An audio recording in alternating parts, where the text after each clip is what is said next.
Good morning, good morning. What a wonderful morning. Today, I take this wonderful opportunity that I'm going to reflect on something peculiar that comes from the word of the Lord. Today, I'm going to reflect from the book of Daniel, and the chapter will be chapter 6. And the first will be I'm going to cross examine chapter 6 and verse 1 to 28. The theme here is going to be how should we conduct ourselves in every affair that we undertake? Here we are going to see how one person, a prophet of God, conducted himself in his work of his undertaking. You can imagine this prophet, this great prophet Daniel, from background. He was a man who was taken to exile and is living in Babylon. And here, what happened is that Daniel now has been appointed to be a supervisor, to supervise others in the great kingdom of Babylon. But there's one unique thing that exemplified his work. He did beyond and above, and even the king himself wanted to appoint him to be above all other supervisors in the entire kingdom. So imagine such a gravity. He had extraordinary abilities than anybody else. There's a question, how should we conduct ourselves in any affair in everyday to do life? Whether it will be your faith in your church, how do you conduct yourself to do things extraordinarily so that others will see your abilities? How do we conduct ourselves so that people will come and seek you because you have extraordinary abilities? Not only our religious faith, but our normal human being life. So this is what Daniel did. So we are going to really examine. Before I start, I will start with our prayer. In the name of the Father, the Son, and the Holy Spirit. Amen. Our Father who art in heaven, hallowed be thy name. Thy kingdom come, thy will be done on earth as it is in heaven. Give us this day our daily bread, and forgive us our trespasses, as we forgive those who trespass us, but lead us not into temptation. So, brethren, I encourage you to accompany me as I go through to read through this, and I pray that the power of the Holy Spirit may guide me and open the Word, so that I may speak the Word in depth and in truth and in spirit. So let's read. And Darius the Mede succeeded in the kingdom at the age of 62. So that was the person who succeeded. And Darius decided to appoint over his entire kingdom 120 straps, staffs to safeguard his interest. These were accountable to three supervisors, one of whom was Daniel. You can imagine Daniel is appointed of these three supervisors to supervise all others to present the king's interest. Daniel outshone all the supervisors and subs because an extraordinary spirit was in him. He had an extraordinary spirit. Spirit was in him, and the king thought of giving him authority over the entire kingdom. Therefore, the supervisors and staff tried to find ground to accusation against Daniel as regard the administration. So what the others were interested, they were so jealousy of him because they wanted now to look fault. In every day-to-day life, people will want to seek what you have and even want to damage your reputation.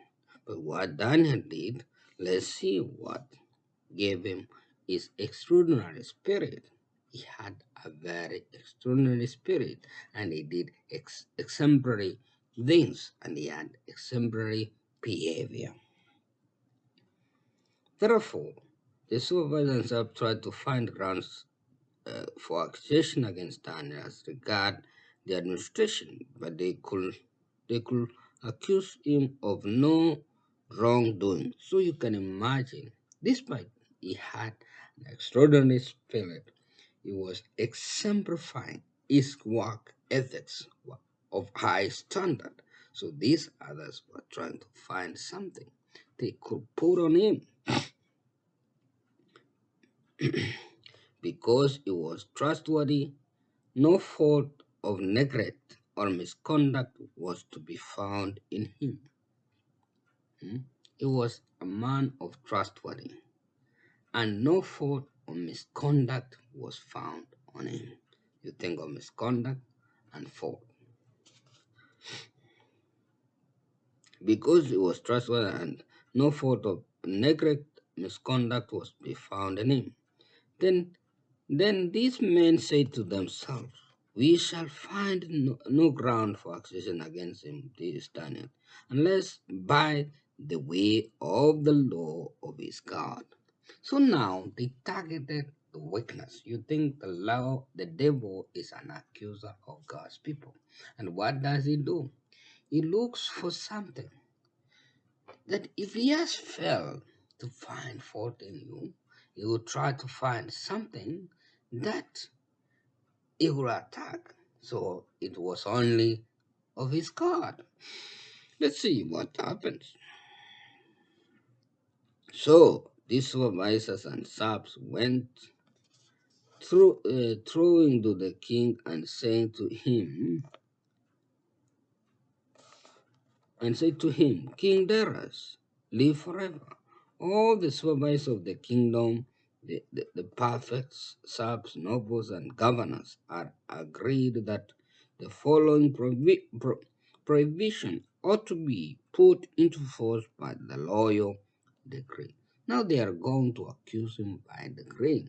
So they have all agreed by acclamation. They have agreed that they are going to do something so that they can trap him, so that he can be accused by the decree or by law. So that's the law of the land.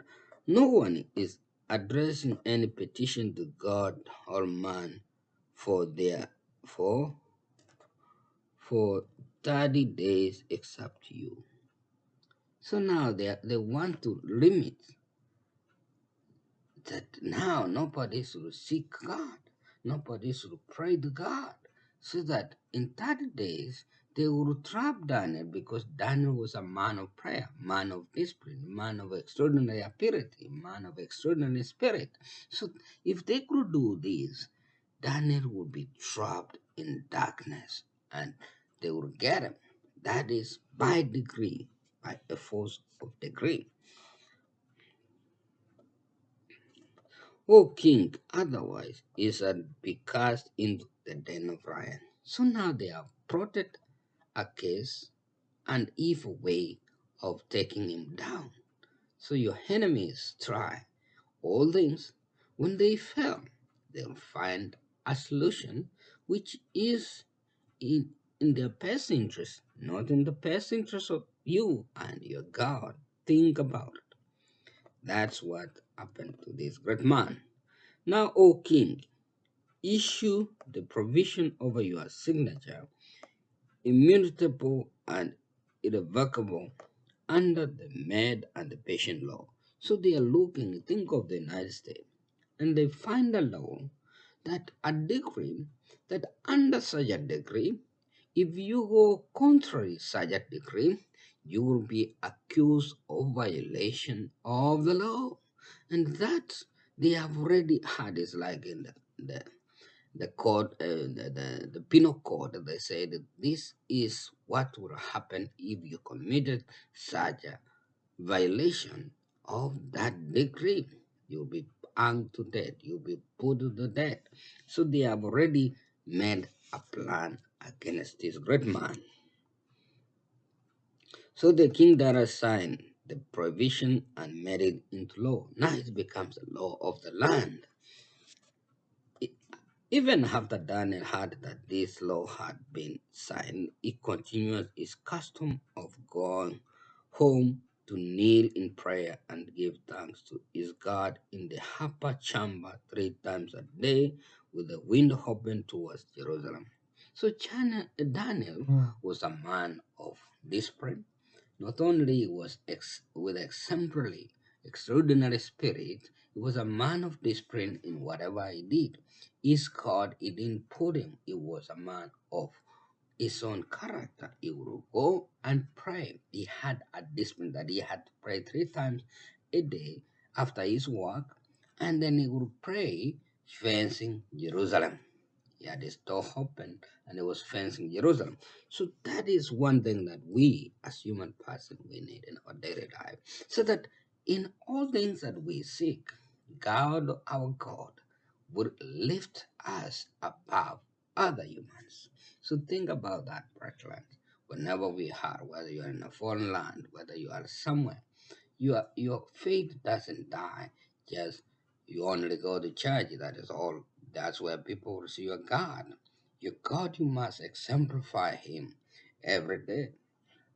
You must build such a capacity, such a spirit. So I encourage you in your daily to do, whether you are coming from work, have that discipline in your life and go in your heels and pray to the living God. He did that. He exemplified his that. So that made him somebody extraordinarily of his time. Think of this man and think of yourself. I want to be a man of my time. What exemplifies you is your abilities to do certain things beyond other people. That's what this Daniel was doing.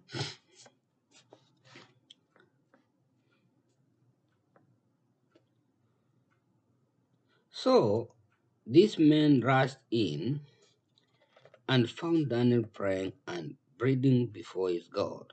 Then they went to remind the king about the provision. Did you not decree, O king, that there is no one to address a petition to God or a man for 30 days except you, O king? Otherwise, we shall be cast into the den of lions. The king answered to them, the decree is absolute, irrevocable under the Mass and Persian law.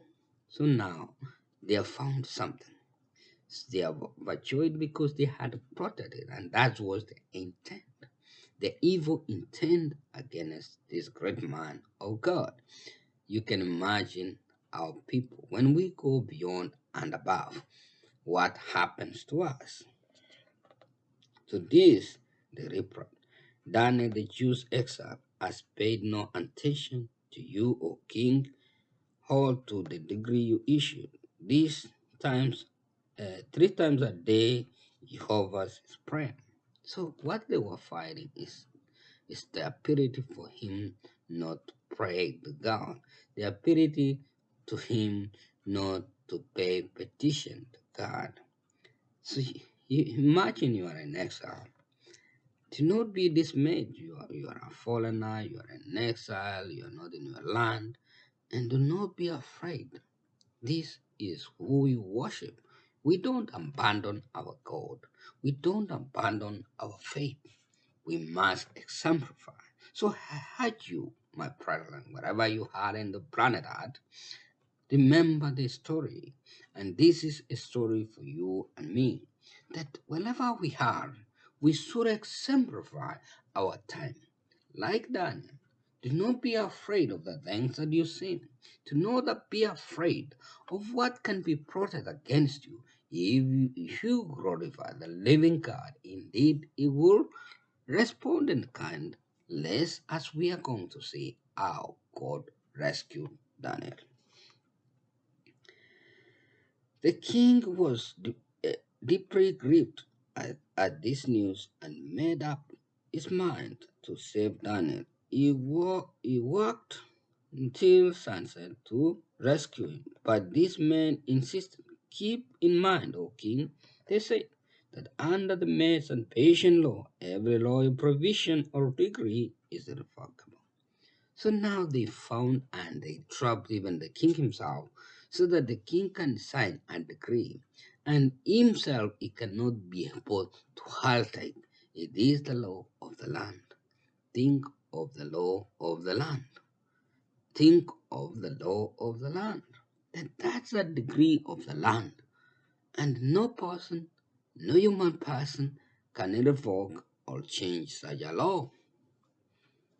So the king ordered Daniel to be brought and cast into the lions.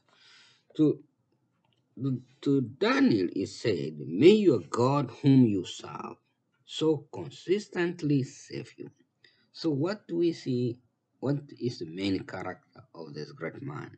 Daniel is consistent in prayer, is consistent in his God. It's like when you wake up, you think about God. When you go to sleep, you think about God. You pray, you pray, you speak the word. That is consistent with law. He was a man of exemplary behavior. He was a man consistent with prayer. That is an example of what we ought to do whenever we are, so that we can show others that not only are we afraid to suffer for what we believe, our conviction, our faith, and our beliefs, we should exemplify beyond measure and reason. To the first straw, any trembling, the king sealed with his own ring and the rings of the lords the stone that had been brought to lock the opening of the tomb. Now the king given seals to make sure nobody will touch that. So now you have been sealed. You have been locked to no man's land, so that you don't come out. Let's see what extraordinary God does for the sake of this man. Then the king returned to his palace for the night. He refused to eat and dismissed the detainer, since sleep was impossible for him. The king rose very early the next morning and hastened to the lion's den. As he drew near, he cried out to Daniel, sorrowfully, "O Daniel, servant of the living God, has the God who you serve so consistently been able to save you from the lions?" Even the king is crying. Sorrow, to be sorrowful means you are feeling pity to this, what action has been done to an innocent person. O Daniel, servant of the living God, as the God whom you serve so constantly been able to save you from the lions. Daniel answered the king, "O king, live forever. My God has sent his angel and closed the lion's mouth, so that they have not hurt me. For lion's mouth, so that they have not I have been found innocent before him. Neither to you have done any harm." So he even acknowledged that the king did not do any harm. Neither the living God did not find any harm against. So your enemies may plot anything they would want to do against such of your life. But if you have faith and a spirit like of Daniel, guess what? You are innocent before God and men. My God has sent his angels. I have been found innocent before him, neither to you have I done any harm, O king. This gave the king great joy. At his order, Daniel was removed from the den and had because he trusted in his God. The king then ordered the men who had accused Daniel, along with their children and their wives, to be cast into the lions of den. Before they reached the bottom of the den, the lion overpowered them and crushed all their bones. So you can imagine the enemies had plotted. Now, whatever plot they had plotted against Daniel, now it became their plot. And they were thrown the same place and they even never reached down there or eaten by the lions. So you can imagine the extraordinary power, the extraordinary example, the consistency that we see in this great man in exemplifying his duties and his life. The king Darius wrote to the nations and the people for every time, wherever they dwell on earth, all peace to you.